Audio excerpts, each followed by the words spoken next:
These are your four philosophers of the Enlightenment. The first one we're going to start with is Locke.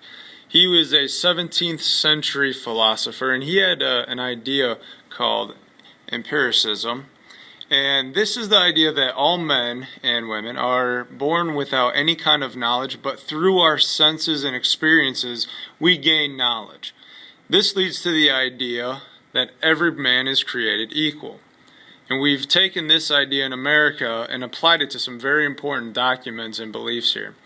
There's also another idea that Locke proposed, that our government is meant to protect not only its people physically, but also the freedoms of their people.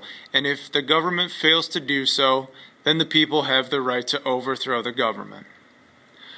Our next philosopher is Voltaire. He's an 18th century French playwright. He used the theater to get his message across.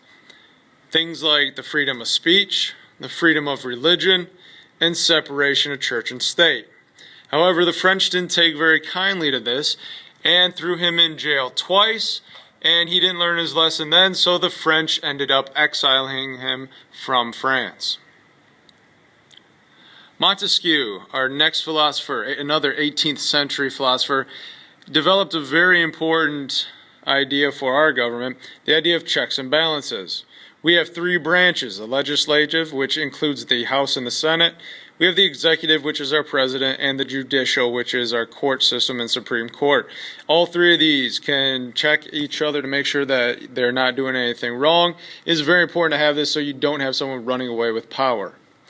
And our last philosopher, Rousseau, 18th century philosopher, his basic idea is that everybody should sacrifice a little bit for the betterment of the whole. So everybody can do their part in order to make sure that their country is functioning and is working well.